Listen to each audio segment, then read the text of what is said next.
Har du nogensinde tænkt på, hvordan det vil være at leve i et slumkvarter uden nogen støtte fra ens mor eller far, og frygten for at blive slået ihjel konstant, fordi der er så meget kriminalitet i ens kvarter? Det tænker jeg nok.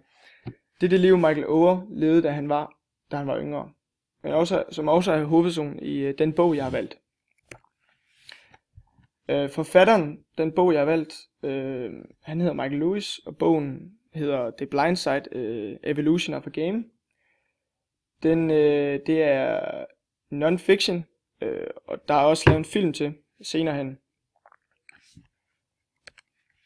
Michael Lewis, han har valgt at skrive bogen, fordi han han synes, det er en god historie, men han har også oplevet historien og fulgt ham med Michael Oher igennem hele sit liv, da han har gået i klasse med den familie, Michael Oher er blevet adopteret af. Han har i hvert fald gået i klasse med faren. For at give lidt resumé på bogen, så handler den egentlig kort om, at Michael Oher, som er en sort, man kan se på billedet,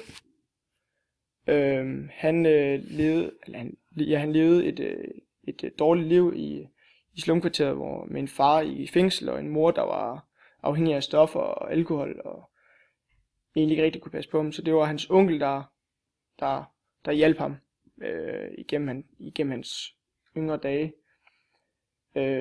Hans onkel prøvede at få ham ind på en skole, og det lykkedes ham så at komme ind på en skole.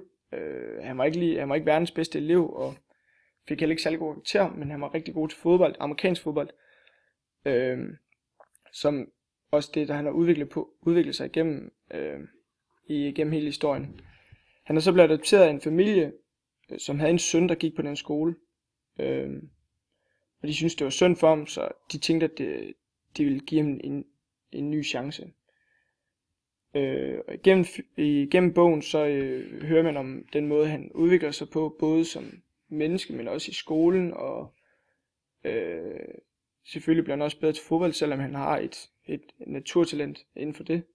Og det ender så med, at han rent faktisk ender med at få så meget opmærksomhed fra de forskellige universiteter, og han ender på universitetet i Mississippi, som er en af de bedre universiteter at komme på, hvis man spiller amerikansk fodbold. Og så derfra, så er han så egentlig bare blevet bedre og bedre, og nu er det blevet til en super god historie om ham med Michael Oher, som er en af de bedste på hans position i NFL, som er den amerikanske fodboldliga.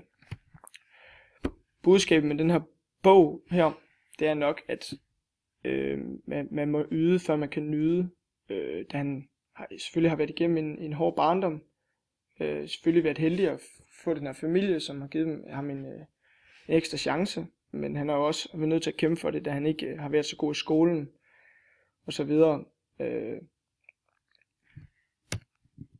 Målgruppen, det er nok unge mennesker, måske unge mennesker, der står i samme situation som Michael Oher, som ikke har nogle forældre, der støtter så meget op om dem.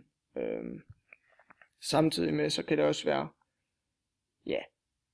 egentlig også bare unge, som er måske lidt dovne, som tror, at det hele kommer til dem, men kan se, at man faktisk skal kæmpe for det. Michael Ohers mulighed for nu at hjælpe, han har også mulighed for at hjælpe sin familie, nu når han har selvfølgelig tjent en kæmpe formue ved at spille amerikansk fodbold. Og det er jo selvfølgelig også en super god historie, men det er også samtidig så typisk amerikansk. Du hører ikke om sådan en historie i Danmark, da det virker så ekstremt og kan man sige også heldigt, og måske er danskere måske ikke på samme måde som de amerikanske, det der med at adoptere en eller anden fremmed person og lukke dem ind i familien og egentlig give dem alle de muligheder for, at han kunne lige så godt have været en slem dreng, som kunne have ødelagt en familie fuldstændig.